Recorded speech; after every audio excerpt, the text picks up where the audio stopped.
Las grandes ventajas que tiene el Excel es que nosotros podemos definir tablas, podemos definir columnas, con el cual nosotros vamos a poder referenciar posteriormente. Y con ello se pueden trabajar con matrices, en resumen. Bien, en el caso nuestro, estos serían los datos que se han obtenido de un levantamiento estadístico, ¿no? Puede ser una muestra o puede ser una población.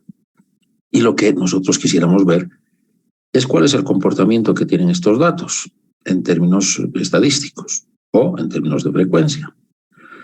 Para ello, entonces, podemos construir una tabla en la cual te damos los colores que habrían sido registrados, ¿no? Y que se encuentran acá en esta columna. Y luego, pues manualmente podemos poner acá la F, que es la frecuencia, la F mayúscula, la frecuencia acumulada y las frecuencias relativas, ¿no? Bueno, vamos a ver eso después en los cálculos. Entonces, acá, por ejemplo, para el negro, haciendo uso de las funciones que tiene el Excel, fíjense, vemos, o mejor dicho, le decimos que cuente con un condicional. Contar de dónde, de la tabla, sí, colores 1, a todos aquellos elementos que correspondan a I14, ¿no? Que vendría a ser negro. Y automáticamente el Excel pues, nos va a dar el valor, ¿ya? Que en este caso sería 8. Luego lo mismo hacemos para los otros valores, o mejor dicho, para los otros colores. Y luego, haciendo uso de las funciones, que ustedes tal vez ya las sepan, la suma, tenemos el total. Y acá, de manera manual, ¿no? Voy a editar la fórmula, hacemos una suma relativa y luego otra suma que me tome el 12 más el 8, ¿no? Entonces sería la celda J15, ¿no? J15, más la K14, que es la celda precedente. Y en este caso, pues simplemente es hacer una división de 8 dividido entre un valor absoluto, es decir, una referencia absoluta, no como los otros que son relativas, porque no tienen el signo dólar, para que me haga las divisiones. Una vez hechas las divisiones, pues me voy acá a formato y lo expreso de manera porcentual. Y acá puedo poner la cantidad de decimales que quiera. Bien, esa es la forma en la cual se trabaja con el Excel para obtener esta tabla. Y fíjense, en base a esta tabla, nosotros, simplemente viendo las frecuencias, yéndonos al menú del Excel, podemos elaborar distintos tipos de gráficos, ¿no? Diagramas de barras verticales, diagramas de barras horizontales o un diagrama circular. Entonces, esas son las ventajas que se tiene con el Excel, donde tridimensional, diferentes, o un aro. Bien, de esa manera entonces nosotros podríamos visualizar tanto en la tabla como en el gráfico cuál sería el color que tiene la mayor cantidad de frecuencias, ¿no? O de observaciones. Y sobre eso sacar nuestras conclusiones. No es nada sencillo, no es nada fácil no es nada complicado hacer este análisis utilizando las herramientas del Excel y que ustedes las tienen descritas en el texto que se les ha dado. Simultáneamente podemos dejarle al Excel que haga el mismo análisis de frecuencias, ¿ya? Pero acá hay una observación. El Excel no trabaja con columnas porque cada columna la considera independiente. Entonces, si yo quisiera hacer un gráfico, fíjense, no estoy diciendo nada más que elegir un gráfico, me podría salir este mensaje, ¿no? En que no hay recomendaciones disponibles por el tipo de datos que tenemos. Pero eso sucede porque cada columna, ¿ya? Cada columna la toma como datos independientes el Excel, en eso hay que tener mucho cuidado. Entonces, si yo quisiera hacer un análisis de todos los colores directamente con el Excel sin hacer ningún cálculo, lo que hago es colocar estas otras columnas por debajo de la primera, ¿no? Y luego, fíjense lo que voy a hacer, marco todas estas casillas o celdas y me voy a insertar gráficos recomendado. Y como ustedes pueden ver, el Excel automáticamente me ha generado el gráfico, pero veamos qué más me genera. Aquí está el gráfico, ¿ya? Y la tabla de frecuencias. ¿Sí? Entonces, en base a estos datos y a sus frecuencias, yo podría hacer mi análisis, ¿no? ¿Difiere este gráfico del primero? No, no difiere. Simplemente está el orden. Pero acá viene algo importante, jóvenes. ¿Estos datos son cualitativos o cuantitativos?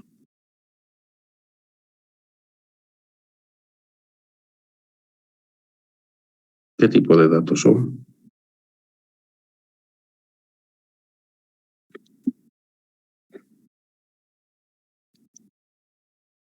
Cualitativos, ¿no es verdad? Entonces no podemos hacer un análisis aritmético, simplemente un análisis comparativo. Y cualquiera sea el gráfico que tengamos, sea este o el otro, lo único que vamos a obtener va a ser las frecuencias que a nosotros nos den, la forma en la cual se encuentran los valores. Acá podríamos hablar de simetría, no podemos hablar de simetría, son datos cualitativos. Y lo único que tendríamos que ver es las frecuencias que se están dando en la selección de los colores, ¿no? Acá, por ejemplo, ¿qué color es el que tiene la mayor frecuencia, jóvenes? Sea en la tabla o sea en el gráfico. El azul, ¿no es verdad? Entonces, si esto fueran colores que se venden en carcasas de celulares, qué sé yo, pues ya te está indicando, ¿no?, que hay una mayor tendencia para este color y luego las otras. Esas son las decisiones que tendrían que tomarse en base al análisis de los datos. ¿Está bien? No hay mayor complejidad. Y ya les he mostrado que poniendo todos los datos en una sola columna, podemos hacer ese análisis. Ahora acá he puesto el color como título de la columna. También podría sacarlo y simplemente tomar los datos que corresponden. Bien, pasemos a la siguiente hoja. ¿O hay alguna consulta o pregunta?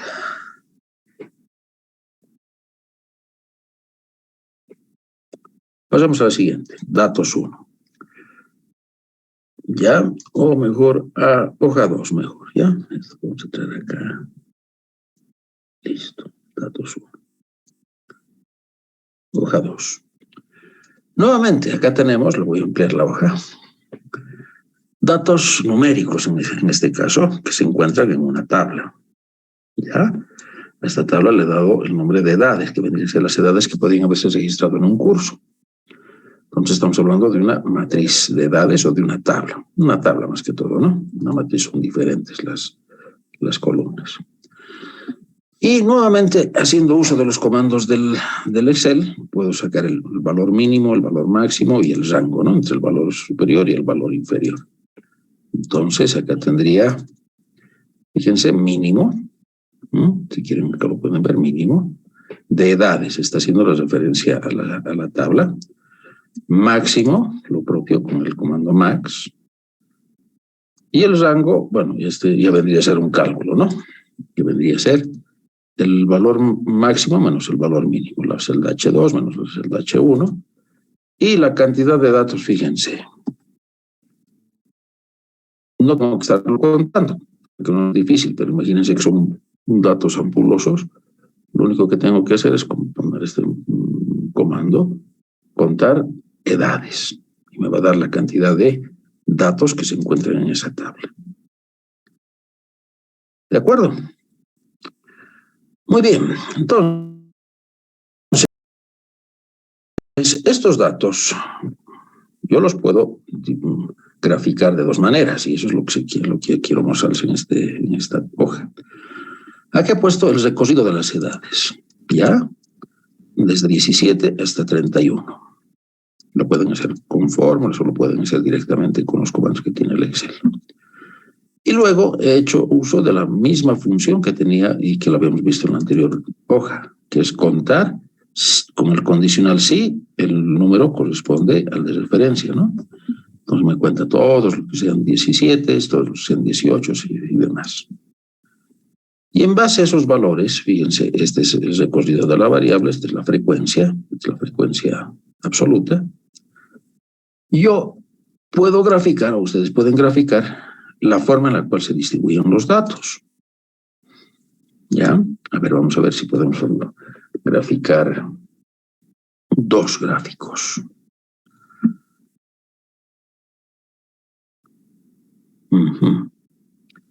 Fíjense que en este caso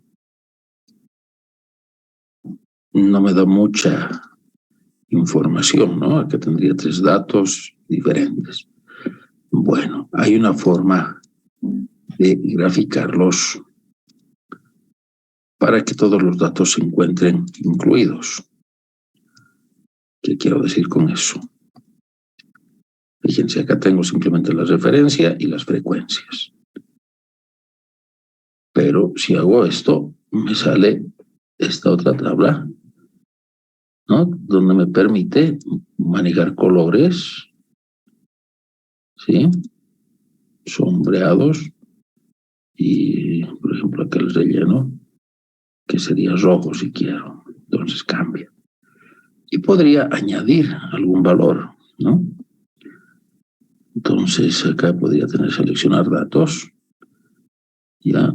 Y acá tendría agregar, ¿no? Nombre de la serie, no hay. Valores de la serie.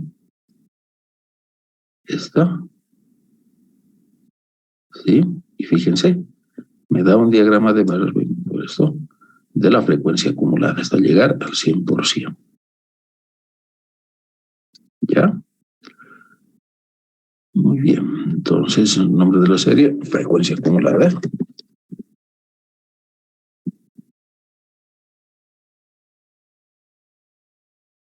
Ahí está. ¿Ya? Ahora este gráfico lo podré cambiar. Acá me dan todos los de barras. No me permite mezclar. Pero hay un comando con el que sí podría hacerlo. No lo vamos a ver ahora. Y que me permitiría tener las frecuencias acumuladas y las frecuencias absolutas. Bueno, entonces lo importante es mostrarles que sí se pueden adicionar datos. Bien, ese sería el gráfico. Vamos a borrar lo que acabo de hacer y me voy a quedar con ese gráfico. ¿Qué es lo que ustedes ven en este gráfico? Simetría son datos numéricos, por lo tanto son cuantitativos. Simetría, asimetría, ¿qué es lo que ustedes observan?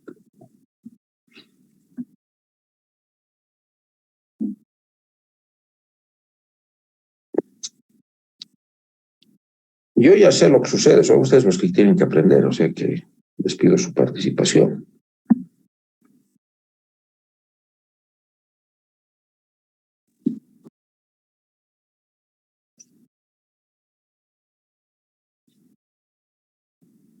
¿Qué conclusiones sacan, jóvenes?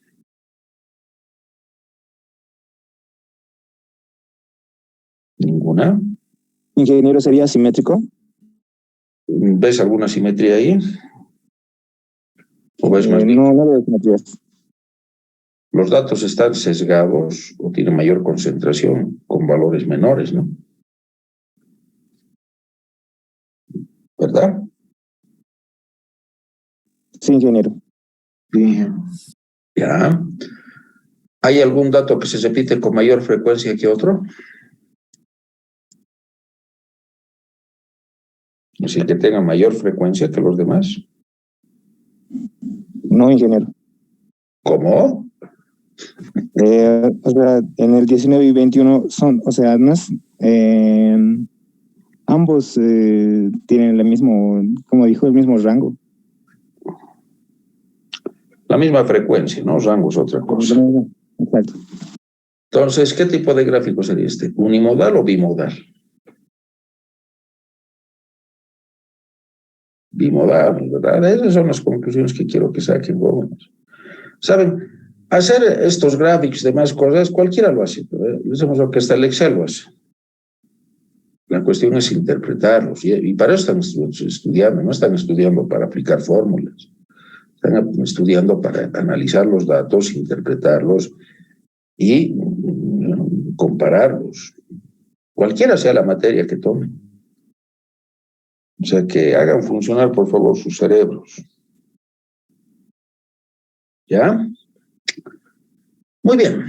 Entonces, esta es la forma en la cual he hecho el gráfico para cada uno de los valores de las edades. Ahora, acá tengo una tabla que la he construido considerando intervalos. ¿Ya? Intervalos. ¿Y cómo he obtenido los intervalos? Pues la cantidad de datos son 30 y podría sacar la raíz, ¿no? De 30, 5 por 5 son 25. Podría sacar 3 intervalos que serían 1, 2, 3, 4, 5, 6, 7, 8 en este caso he sacado. No hay ningún límite.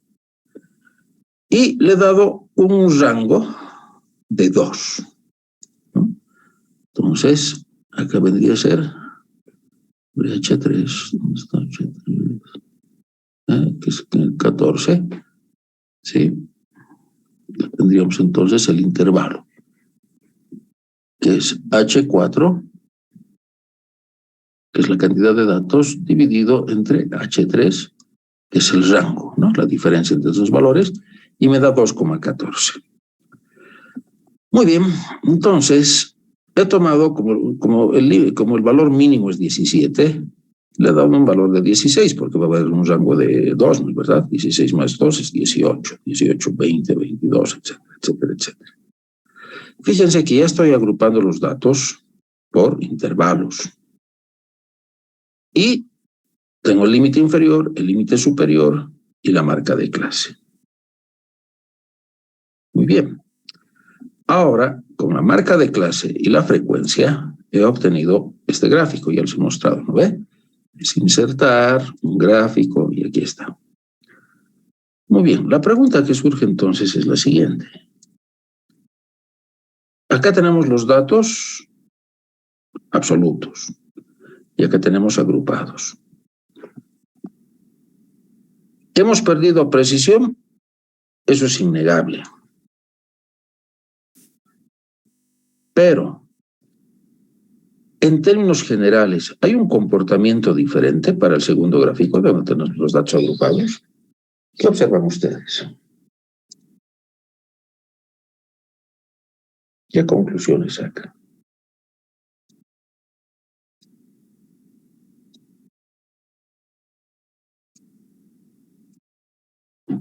¿Qué opinan?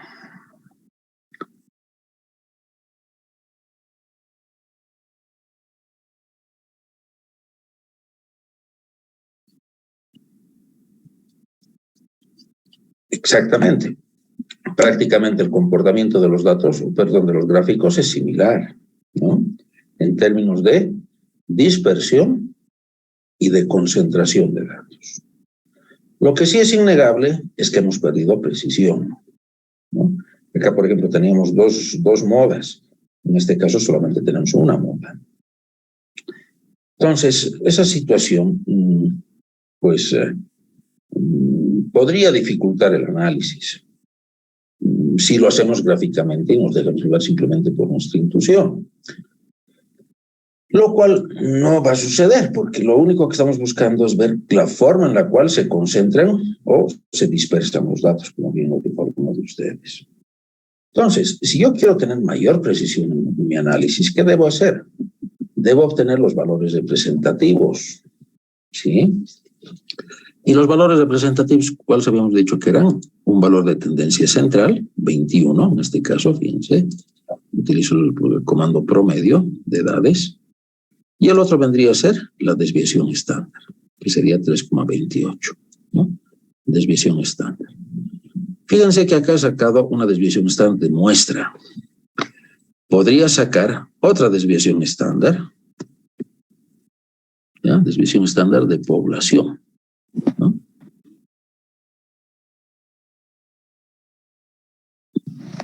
¿Perdón? Y tendría este valor. ¿De acuerdo? Entonces, es el comando de edades nada más. Ahora sí. ¿Sí? Obviamente este valor va a ser menor. ¿Por qué? Porque esto está dividido entre n, ¿no es verdad? Y esto está entre n-1. Ya habíamos dicho que esa es la diferencia. Entonces, acá tenemos el promedio, que es 21,53. La pregunta para ustedes es, ¿hay una gran dispersión de los datos o no?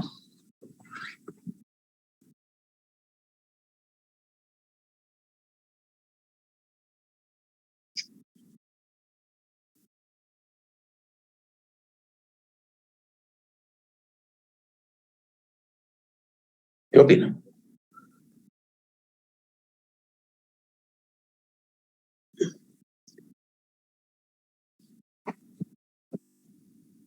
¿Cómo podríamos hacer ese cálculo? El coeficiente de variación, que sería la desviación estándar, dividido entre la media aritmética. Y esto expresado porcentualmente. ¿Hay o no hay una gran dispersión? ¿Qué opinan ustedes?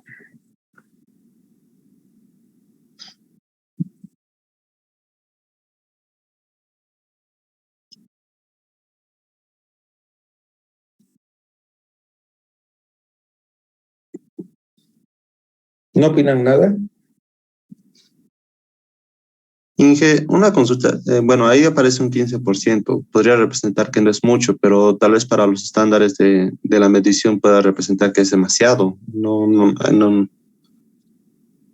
Bueno, todo lo que acabas de decirme, aplícalo en tu análisis. O sea, dejen de ser tan abstractos en sus afirmaciones. Estamos analizando datos, jóvenes. Saquen conclusiones.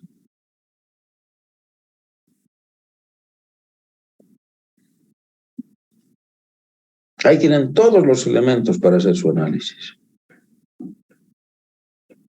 Me van a disculpar, yo simplemente les puedo enseñar a hacer fórmulas, a ver conceptos.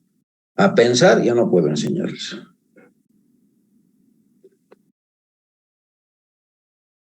¿Qué conclusiones sacan de este gráfico?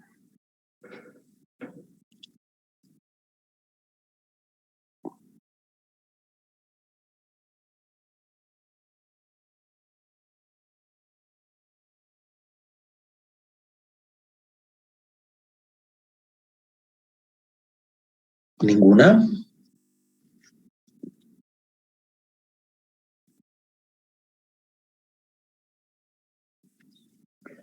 Vamos mal, jóvenes.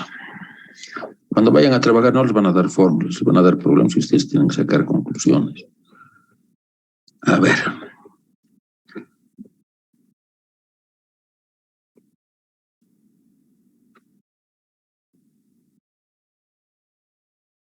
David Mérida, ¿qué conclusiones sacas? A ver.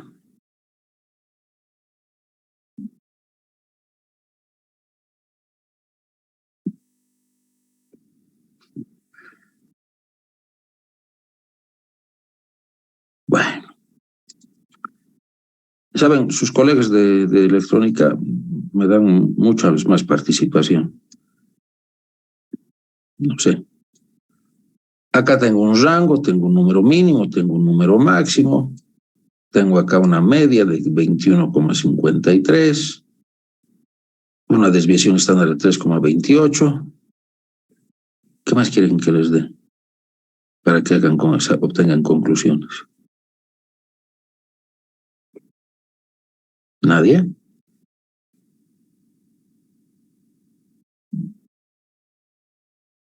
Bueno, no puedo perder el tiempo. Pasemos al siguiente análisis. Acá tenemos datos nuevamente en una tabla, pero en este caso son datos con decimal, ya no son números naturales. Entonces, en este caso nosotros podríamos obtener un intervalo, ¿no es verdad? Un intervalo que nos resume los datos. Entonces, nuevamente, valor mínimo de la tabla. El nombre de esta tabla es datos 1, ¿sí? Entonces, valor mínimo, 4307, valor máximo, 992. Entonces, acá existe una gran dispersión, ¿no? Y el número de intervalos, pues, arbitrariamente lo he puesto en 8. He obtenido lo que es el ancho de clase, que serían 118. Y vamos a trabajar obteniendo una tabla de frecuencias, podría hacerlo manualmente. O, en este caso, voy a utilizar un comando que tiene el Excel. Entonces, como 43 es dato mínimo, parto de un número inmediato inferior, 42. Y le pongo el siguiente rango, que va a ser 42 más 120. ¿Ya? Y así voy obteniendo hasta llegar a 1002. Está por encima de 992. Muy bien. Este sería el rango de clases. Entonces serían los datos hasta 42, desde 42 hasta 162, y así este es el límite, son los límites superiores. ¿Sí? Entonces, ¿qué es lo que hago a continuación? Pues me vengo a datos, ¿sí? Y en el menú que me dice análisis de datos, lo que hago es ver lo que significaría histogramas. ¿Ya? El rango de entrada vendrían a ser todos los datos. Y fíjense, el rango de clases serían estos. Y lo que me le pido es que me saque las relaciones. Lo voy a sacar en una hoja nueva, ¿ya? Y además le voy a pedir que me haga un gráfico, que me saque Pareto y porcentajes acumulados. No, Pareto no. Entonces, ¿qué va a suceder? Automáticamente el Excel me va a generar la tabla,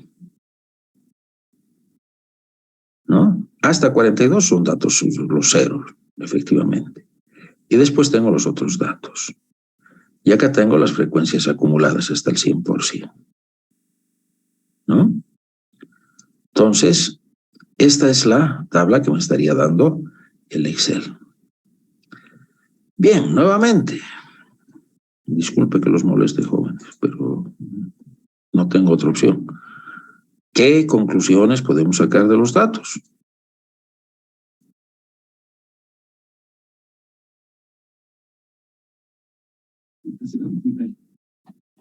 No escuché. ¿Me puedes volver a repetir más fuerte?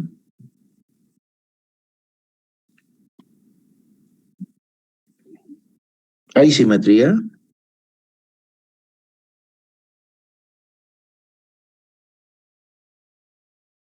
¿Hay gran dispersión? ¿Qué ven?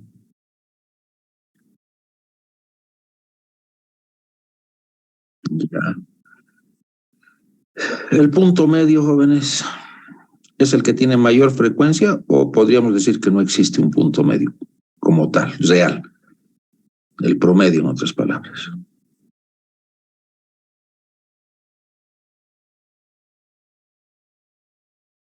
Pucha, si así están en estadística, ¿cómo estarán en ecuaciones diferenciales, jóvenes?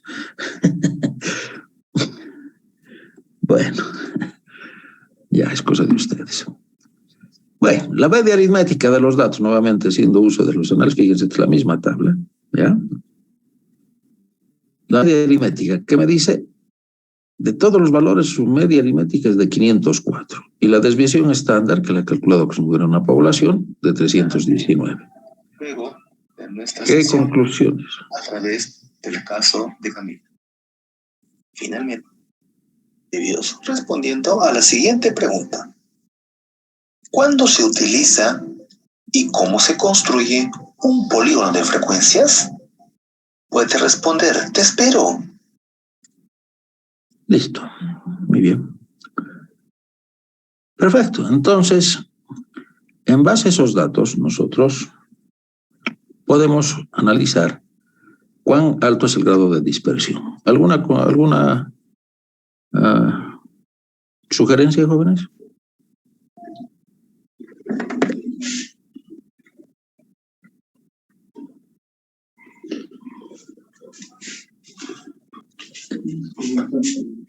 ¿Cómo es el grado de dispersión?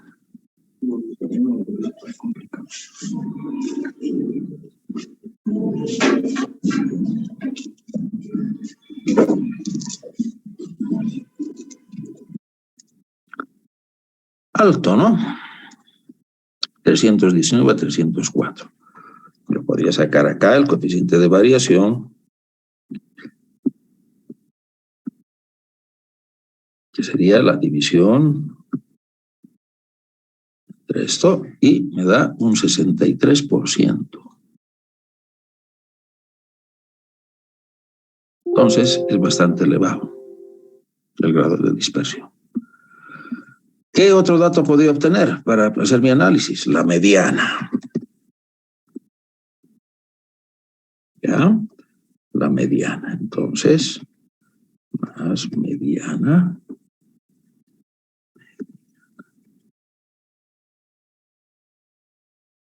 De todos los datos.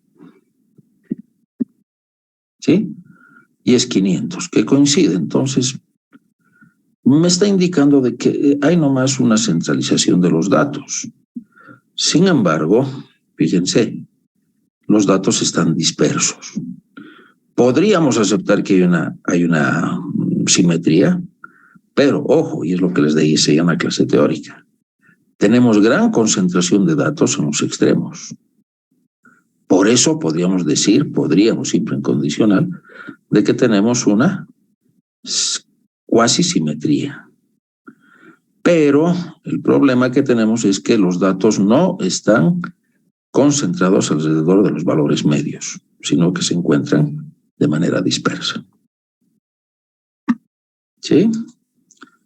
¿Alguna opinión que tengan ustedes? Inge, si vemos esto o analizamos esto con poblaciones o con grupos de personas en ciertas ciudades, esto puede variar de acuerdo al análisis que vayan a hacer, digamos, al censo que se podría hacer a las personas específicamente o al nivel de calidad de la misma ciudad. Ambas cosas. A ver, les voy a dar un ejemplo. Esto es algo que no es oficial, ¿ya? Pero que estaría sucediendo en Potosí, por ejemplo. ¿Y qué es lo que sucedería? No tengo mucho tiempo, a ver, menos de un minutito. A mi vuelta les daré eso, a las 8:50. La respuesta a tu pregunta, por favor. Claro, Inge, no hay problema. Gracias. Entonces volvemos a las 8:50, ya directo a clases. Listo. Ya habíamos dicho en clases de que esa muestra tiene que ser representativa, porque si no es representativa nos puede llevar a conclusiones erróneas. Entonces, de ambas cosas depende un buen análisis estadístico. De la calidad de los datos, si es que hablamos de muestras, y del comportamiento que tienen los datos en base a lo que estamos buscando. En este caso, por ejemplo, si estuviéramos hablando de edades, en Potosí tendríamos esta situación. Niños y adultos mayores. ¿Respondida a tu pregunta? Sí, Inge, muchísimas gracias. ¿Por qué? Ahora, en un tema estadístico aplicado a nuestra área, que es la ingeniería, lo que veríamos en esta situación es caótico. Ya tendríamos valores menores, valores superiores, pero no nos estaríamos acercando a lo que significa un valor de diseño. Y ese valor de diseño, ustedes lo han debido ver en un dibujo mecánico, dibujo técnico, qué sé yo, se refiere justamente ¿a qué? A el valor que nosotros sacamos de nuestros cálculos con ciertas tolerancias, ¿no es verdad? Entonces, si ese valor, por decir, fuera 282, ¿sí? Tenemos datos muy altos. O sea, hay algo que no está funcionando bien. Y lo propio, ¿no? Si tenemos datos muy elevados, tenemos otros valores en las fabricaciones que están muy alejados de ese valor. Por lo tanto, este tipo de comportamiento de los datos para un diseño mecánico, por ejemplo, es inadmisible. Todos los datos deberían estar concentrados alrededor del valor de diseño, que sería el valor promedio. ¿Está bien? Otra pregunta que tengan. Bueno, son datos concentrados. ¿Ninguna? Muy bien.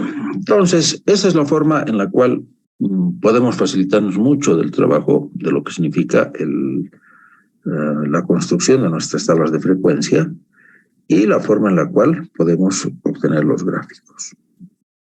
¿Ya? ¿Alguna pregunta que tengan?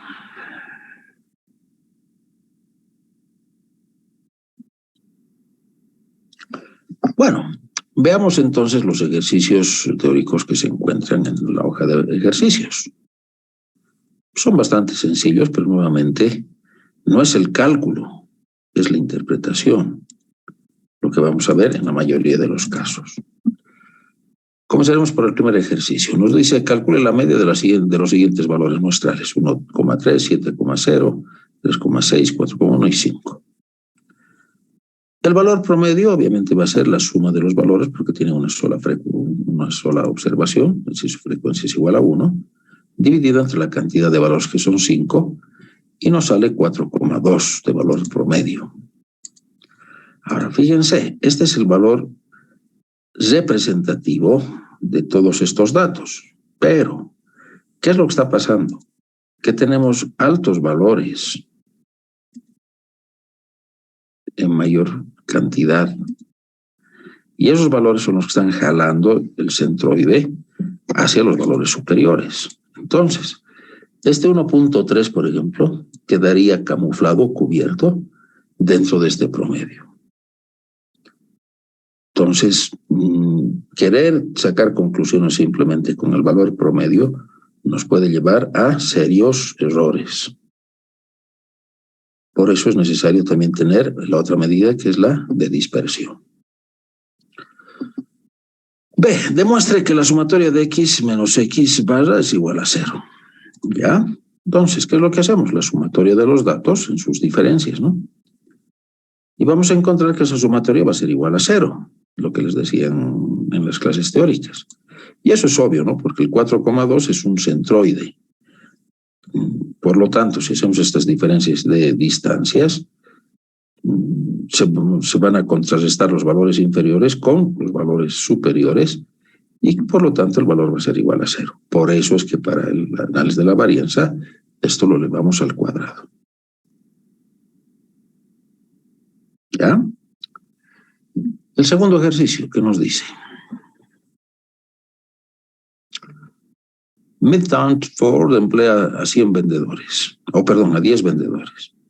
El número de automóviles nuevos que vendieron el mes pasado por los respectivos vendedores fue 15, 23, 4. Ya nos tiene que llamar eso la atención. 19, 18, perfecto. Encontramos el promedio. Son los valores divididos entre los 10 vendedores. Y lo que tendríamos es que en promedio cada vendedor ha vendido 15,4 vehículos. Pero, nuevamente, este valor queda camuflado en el promedio, porque los otros valores son más altos, ¿no? Entonces tendríamos dos valores, básicamente el 4 y el 8, y esto es lo que se dice generalmente en estadística, que se encuentran por debajo de la media. ¿Ya? Pues este vendedor no lo está haciendo bien comparado con los demás. Lo propio, un análisis ingenieril, hay un valor bajo. Entonces, este valor bajo, yo no le puedo ir a preguntar, ¿no? Un vendedor, si estamos hablando acá de dimensiones y medidas, ¿qué ha pasado? Lo que tengo que analizar son las razones por las que se han dado esta situación tan baja, que es lo mismo que preguntarle a ese vendedor. ¿No? En conclusión, siempre hay que averiguar por qué se están dando estos datos que se los denomina atípicos. ¿Qué tipo de promedio hemos encontrado? ¿Poblacional o muestral? Bueno, la fábrica emplea 10 vendedores y hemos calculado los 10 valores, por lo tanto, esto es poblacional, es una media poblacional.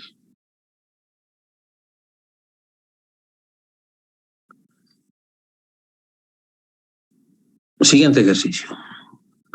El director de Relaciones Humanas de Ford inició un estudio de las horas de trabajo extra en el departamento de inspección, ¿no? Horas extras. Una muestra de 15 trabajadores reveló que estos trabajaron la siguiente cantidad de horas extras el mes pasado. 13, 12, etc. En promedio, no estoy hablando acá cuántas horas ha trabajado Armando Rosas, ¿no? O cuántas horas extras ha trabajado. Quiero saber en promedio. Entonces, calculo el promedio y obtengo que es 10,73. Nuevamente, algunos han trabajado más y otros han trabajado menos, pero esto me está dando un valor representativo. Nuevamente, tendría que complementarlo con la desviación estándar. Pero, como estoy obteniendo una muestra, ¿yo qué podría sacar de conclusión? De conclusión podría saber que en la fábrica los trabajadores en promedio han trabajado 10,73 horas en tiempo extra. Lo cual no significa que Armando Rosas haya trabajado 10,73. Posiblemente Armando Rosas no ha trabajado ni una sola hora extra, ¿no? Entonces, una cosa es un valor representativo y otra cosa es un análisis puntual de los datos. Pero yo no puedo ir tomando decisiones sobre valores puntuales. Tengo que tomar una relación. Entonces, esto, por ejemplo, si yo fuera de producción, ¿no? Ford, diseño, construcción de máquinas, algo está mal. Porque la gente tiene que quedarse en promedio 10 horas a trabajar. No, esto debe ser en el mes, ¿no? Imposible que se trabajen 10 horas en un solo día, de horas extras. Entonces, algo tengo que hacer para evitarme sobreprecios, porque la hora extra cuesta mucho más que una hora normal de trabajo. Y segundo, para que la gente no se encuentre disconforme con el trabajo que realiza. ¿De acuerdo? Esa es la aplicación del análisis. ¿Alguna pregunta?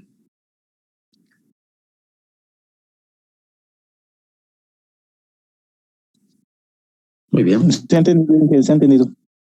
Perfecto. El inciso B nos dice, ¿es una población, es un estadístico o es un parámetro? Es un estadístico porque estamos hablando de una muestra, ¿no? Bien, en junio, un inversionista compró 300 acciones de Oracle a $20 cada una. En agosto compró 400 acciones más, pero esta vez a 25. Y en noviembre compró otras 400 acciones más, pero el precio que bajó a 23. Acá nos dicen, ¿cuál es el promedio ponderado? Porque estas no son frecuencias, son cantidades, ¿no? Entonces, el promedio ponderado sería de que el precio en promedio de las acciones que ha adquirido esta persona le ha salido 22,91 en promedio. Algunas le han costado menos, como las primeras, y otras le han costado más, como las segundas. Entonces, eso es lo que nos está diciendo. Ahora, como os he dicho, algunas acciones más, otras menos. Pero acá viene otra cosa más. ¿Qué podríamos nosotros deducir? Acá no podemos afirmar nada, ¿no? Yo no puedo afirmar lo que ustedes piensan, porque lo que ustedes piensan es privado, es de ustedes. Pero por la tendencia que se tiene,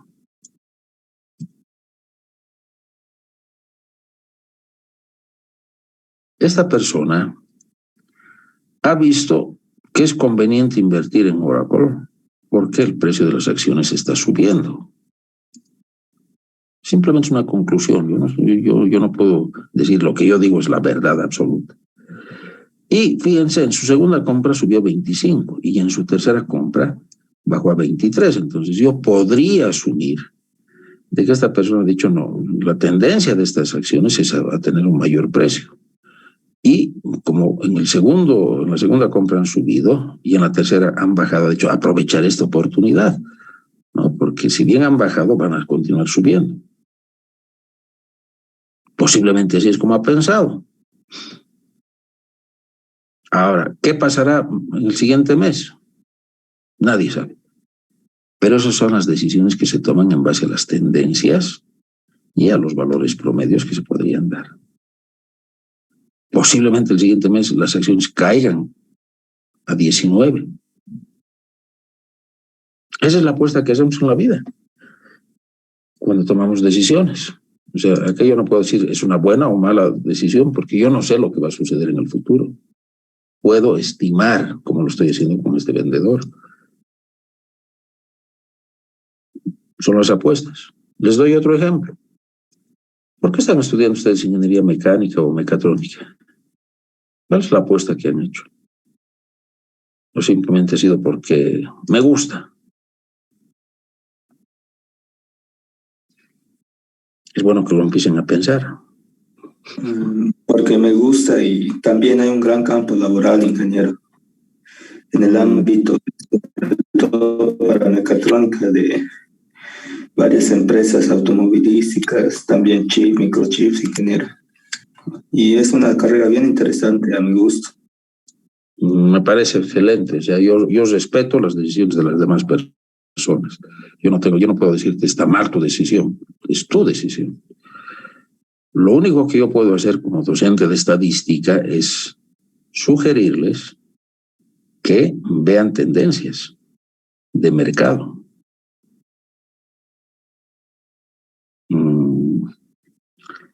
Ustedes están preparando principalmente, yo no digo absolutamente, sino principalmente para trabajar en el mercado laboral boliviano. ¿Será que tenemos un requerimiento de ingenieros mecánicos, mecatrónicos y electromecánicos tan alta? No lo sé, yo no puedo decirles que no, o que sí. Pero para eso nos sirven las estadísticas, para analizar. Ahora, yo me siento contento con lo que estoy haciendo y lo demás no va a afectar mi decisión. Nuevamente, es una decisión personal. Lo que sí quiero recalcarles, jóvenes, es que las estadísticas nos ayudan a tomar las decisiones. Pero al final, las decisiones corresponden a nuestra voluntad. ¿Me he dejado entender? Sí, ingeniero. Sí, ingeniero. Muy bien. ¿No? Lo mismo, cuando hablamos de las poblaciones de Potosí, por ejemplo. Entonces, si hablamos del gobierno, las decisiones que deben tomar a nivel de políticas económicas, lo que van a tener que decir es, bueno, apoyaremos más para que la gente no migre de Potosí. Posiblemente, no lo sé, ya les he dicho, son decisiones que se toman de acuerdo a las tendencias que se tengan. Pero lo que sí sería un hecho es de que como los adultos mayores son una gran concentración, tenemos que pensar en salud. Porque son los más propensos a enfermarse, ¿no? Al igual que los niños. Entonces hay que reforzar salud en Potosí, si fuera ese el caso. Eso es. Para eso nos ayudan a hacer las estadísticas. Y como dato complementario, los yanquis tan odiados en el mundo, no voy a entrar en lo político, basan un 90% de sus decisiones en análisis estadísticos. No es que son caprichos, no son voy a hacer esto, voy a lo otro, no, todo es en base a estadística. ¿No? Por eso les encanta tanto el análisis de datos a los americanos.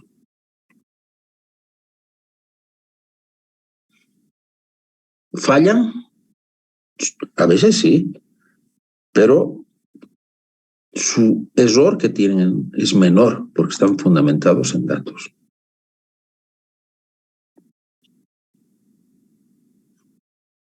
Bien. Veamos otra.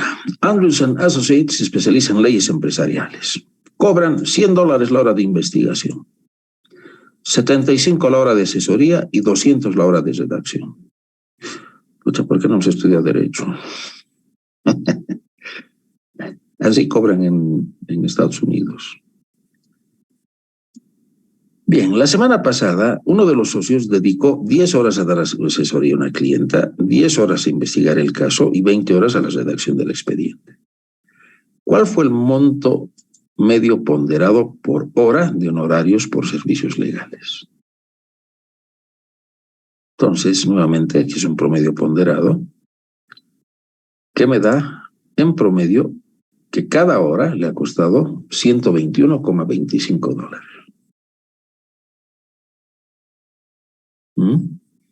En promedio, nuevamente, no significa que la investigación ha costado 125, no. Hay horas que han costado menos, pero hay horas que han costado más. Entonces, 121 está por encima de 100, por lo tanto, sin ver estos datos, yo podría decir, esta persona o este abogado ha pasado más horas en asesoría y redacción. Por esto, porque los 100 están por debajo de 121. ¿No? Y no estoy tan lejos de la realidad. Son 10 horas en investigación, 10 horas similar en asesoría y 20 horas en redacción. Pues no estoy tan alejado. ¿Me dejo ver, de entender? Acá la he errado. Pero si sumamos esto, me pasó más tiempo en esas otras actividades que en la de investigación. Para eso nos sirve la estadística. Conclusiones. El siguiente es el cambio porcentual en el ingreso neto del año pasado al presente en una muestra de 12 compañías constructoras de Denver. ¿Ya? Entonces, estas son las ganancias, las posibles ganancias que hubieran tenido, que como ustedes pueden ver hay números negativos, que eso significan pérdidas. Entonces, es el ingreso neto. Muy bien. Entonces, en promedio, ¿cuánto han ganado estas empresas? 3,25. No, hay una empresa que ha ganado 12. Sí, pero yo estoy hablando acá de un valor promedio, un valor referencial, ¿no? Algunos han ganado más, otros han ganado menos. Lo que sí me está mostrando este dato es que, nuevamente, si yo no conociera estos datos, lo que podría decir es que, en términos relativos, ¿no? Ha habido empresas con fuertes pérdidas, porque estamos más cerca a cero. Claro, ¿qué más necesitaría tener? La famosa desviación estándar. Pero no estoy tan lejos, ¿no? Menos 10, menos 6, menos 1, fíjense, esos datos están jalando, a pesar de que tengo un 11, un 12, un 7, un 8, esos datos están jalando por valores negativos. Ya, no saco la desviación estándar, saco otra medida de tendencia central, la mediana. Ordeno los datos, son 11, ¿no? No, 12 compañías, por lo tanto la mediana sería el promedio entre el 6 y el 7. La mediana es 5, fíjense, la mediana está bien alejada de 3. Entonces sí, hay empresas que han sacado por la mediana que han tenido altas ganancias, pero hay otras que han tenido pérdidas. ¿Por qué? Porque el promedio está por debajo de 5. Y el valor que más se repite es 5, ¿no? Hay 2 repeticiones. ¿Está bien? De eso se trata. Una duda o una curiosidad, ingeniero. Dime. ¿Habría la posibilidad de que el promedio llegue a tener una tendencia negativa? Respóndeme a la siguiente pregunta. ¿Cómo podría obtenerse un valor promedio negativo en este caso? Digamos, en este caso, como estaba hablando de pérdidas en una empresa y tal vez la cantidad lograría llegar a una escala menor, digamos, pero no, o sea, cerca a cero, imaginemos nada más. No, está bien, negativa, ¿no? ¿Por qué podría darse un valor negativo? ¿Alguien me puede dar esa respuesta? Por el exceso de pérdidas en una empresa, tal vez. Uno puede ser por el exceso de pérdidas, porque ha tenido grandes pérdidas. Muy bien. Claro. Y la otra, porque serían varias empresas, lo contrario de lo que tienes en este cuadro.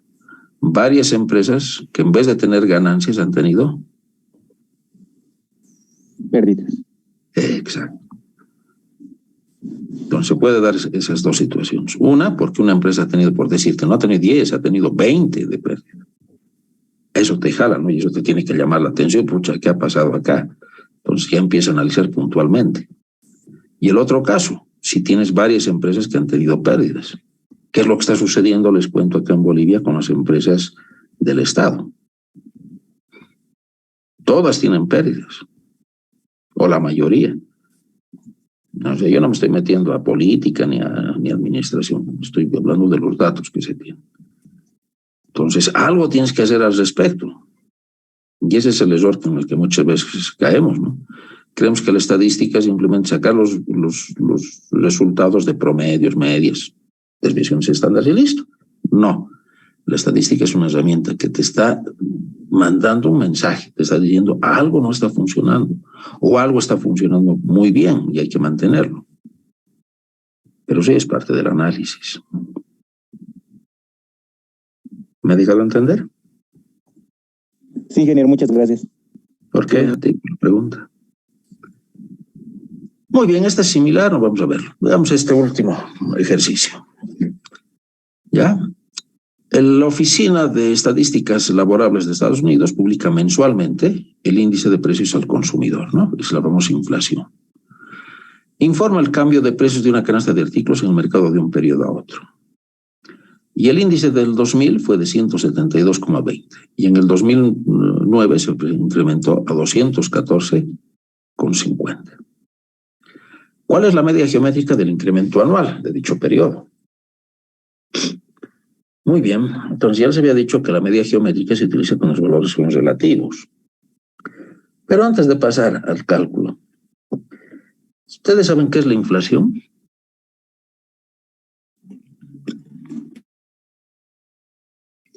La inflación no se da porque hay una gran demanda de ciertos productos y hay poca oferta del mismo. Eso sería una elevación de precios.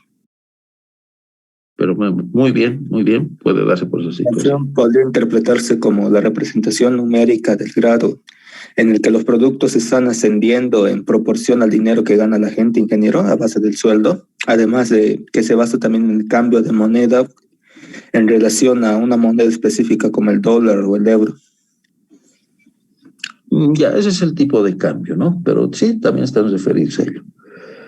Pero miren, se pueden dar subidas de precios por situaciones particulares, ¿no? Como alguien lo decía, hay una mayor oferta de un bien que escasea. Ahí es donde se da el incremento de precios. ¿Qué nos ha sucedido, por ejemplo, en 2019? Si ustedes recuerdan, no había alcohol, ¿no? El famoso alcohol 70%. Entonces, como no queríamos morirnos, pagábamos lo que sea para comprar una botellita de alcohol. Bueno, pero la inflación es cuando no necesariamente existe una carestía en la oferta. Y la inflación, jóvenes, es cuando el dinero pierde valor. En otras palabras, no es porque no haya los productos, sino que empiezan a costar más. Entonces, un billete de 100 bolivianos son 100 bolivianos, pero ya no puedes adquirir la misma cantidad de productos con ese billete. Entonces, ahí es donde empieza a perder valor. Y el dinero, como ustedes saben, es una forma en la cual representa lo que se paga por lo que nosotros damos, ya sean productos o trabajo. Entonces ahí es donde empieza a desvalorizarse básicamente el trabajo, porque el sueldo se mantiene constante, por mucho que te aumente, los precios empiezan a subir. Y eso es justamente cuando el dinero pierde valor. Eso es lo que está sucediendo en Europa, es lo que está sucediendo en Estados Unidos, ¿no? Y en los países. Ingeniero. Dime. Escuché que para mantener una moneda estable mayormente se consume de las reservas en los bancos centrales. ¿Eso es verdad? Eso es lo que está sucediendo en Bolivia. O sea, más que lo que tenga el Banco Central, lo que está sucediendo es lo siguiente. A ver, les voy a explicar un poquito, ¿ya? El combustible, por ejemplo, está aumentando en todo el mundo por la guerra de Ucrania. O sea, eso es innegable, está aumentando. Pero nosotros seguimos pagando, si no me equivoco, 3.50 el litro. Ahora, hay una frase en economía que dice, alguien paga la farra. O sea, nada es gratis. Alguien tiene que pagar. Y como nosotros estamos pagando, seguimos pagando 3.50 el litro, alguien tiene que pagar la diferencia. ¿Y quién está pagando la diferencia? El Estado. No está subvencionando, es la famosa subvención. Entonces, todos estamos felices, seguimos pagando 3.50, digo felices porque no aumentan los precios del transporte y demás cosas, ¿no? Y hay algunos que siguen desochando la gasolina porque está barata. Pero el que se está desangrando es el Estado, lamentablemente. Y lo ha reconocido el gobierno boliviano, ¿no? Ha dicho que va a seguir subvencionando. ¿Y saben cuál es el problema? Está bien. Pero ahí se aplica la frase, alguien va a pagar la farra. O sea, alguien va a pagar. No, está pagando el Estado, sí, está pagando el Estado. Pero como está pagando el Estado eso, no está generando dinero para otro tipo de inversiones. Y si ustedes hablan con sus colegas que ya han egresado posiblemente, ¿cómo les está yendo en fuentes de trabajo? ¿Cuál es el sueldo que están ganando? Entonces la calidad de vida empieza a decaer.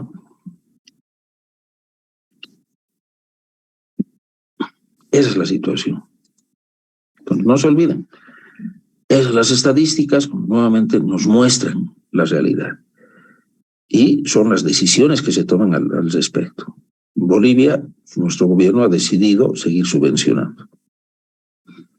Yo no puedo decir que esté bien y esté mal, es un análisis mucho más complejo. Pero sí aplico la frase que acabo de decirles. Alguien va a pagar la farra.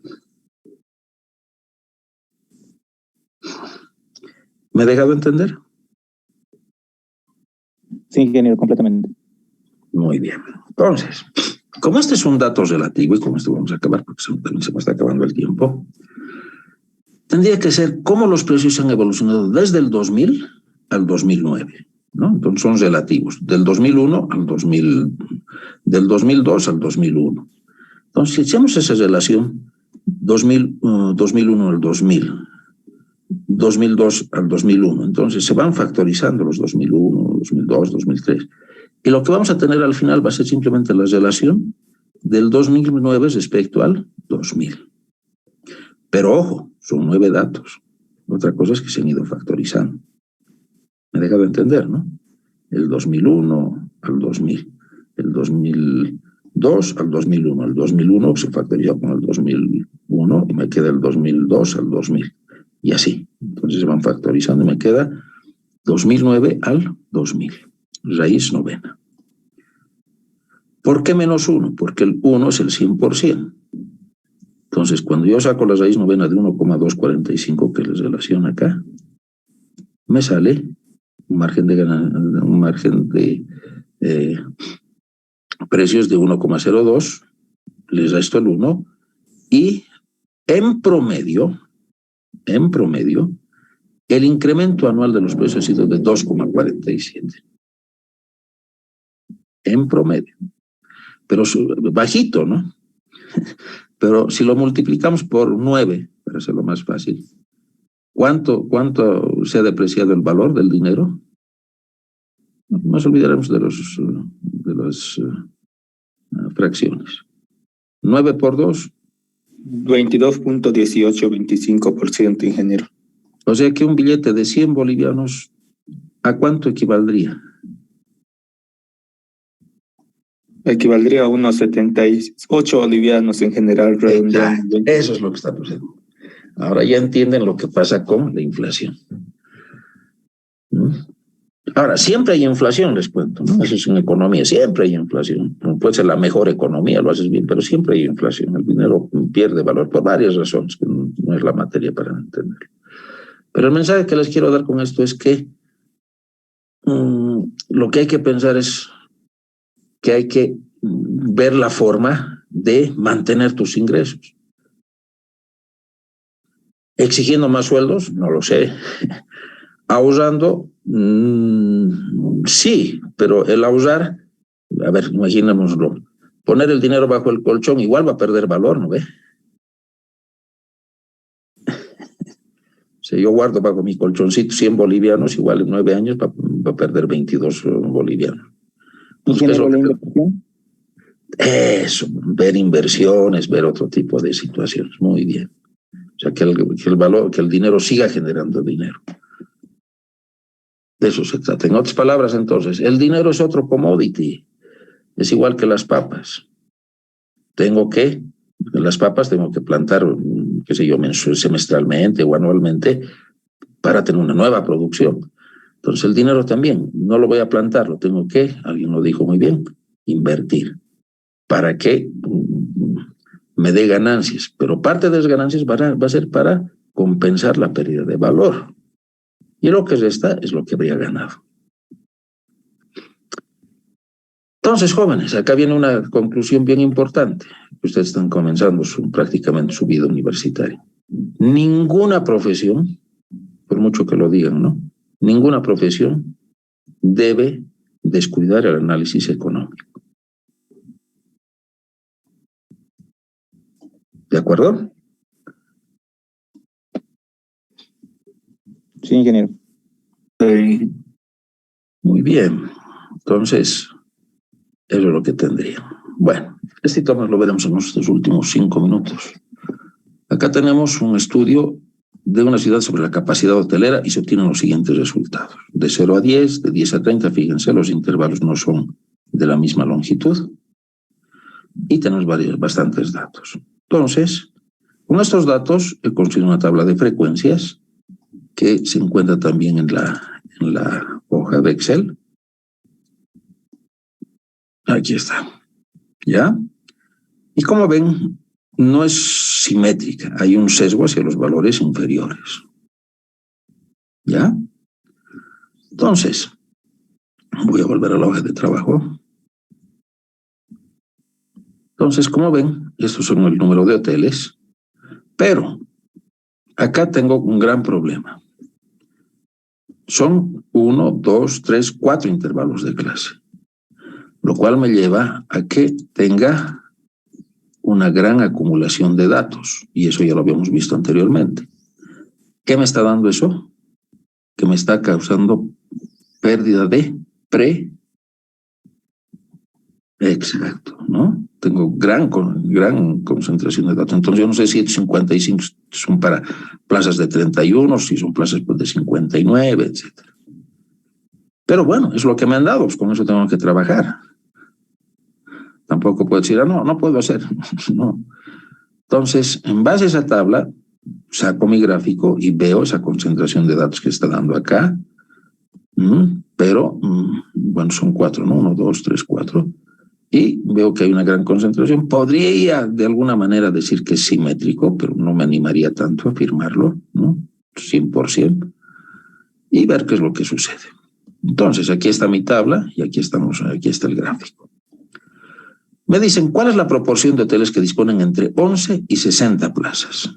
Ajá, entonces, el límite superior es 10. Bueno, aquí sería 10,001, por lo tanto puedo decir que es 11 a 60. Y sería justamente estos dos, la suma de 50 y 55.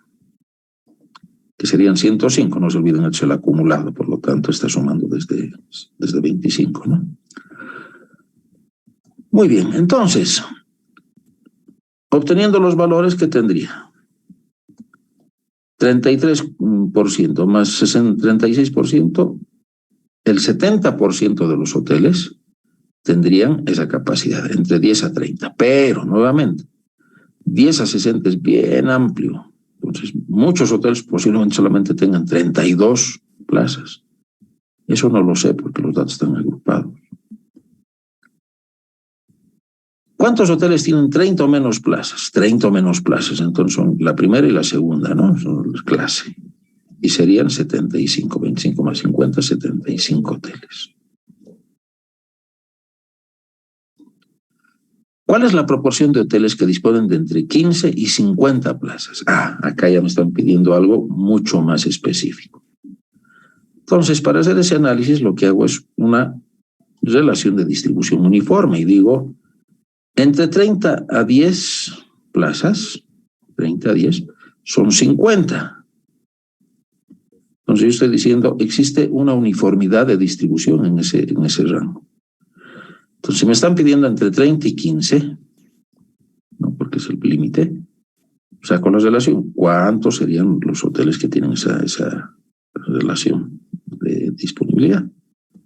Despejo y encuentro que X va a ser 37,5 hoteles. Y lo propio para el superior. Entre 60 y 30 son 55, ¿no? Entonces, entre 50 y 30 serían X. Despejo mi regla de 3 y encuentro que son 36,67 hoteles. ¿Ya? Entonces, sumando, encontraría que son 74,17 hoteles que tienen entre 15 y 50. Pero lo que estamos suponiendo es que la distribución es uniforme, así que se tiene igual cantidad de hoteles o de hoteles con plazas de 15 como hoteles con 20 o 25 o 26. Y no necesariamente eso va cierto. Entonces, es una suposición, es un acercamiento, pero no es 100% seguro. ¿De acuerdo? ¿Me ha dejado entender?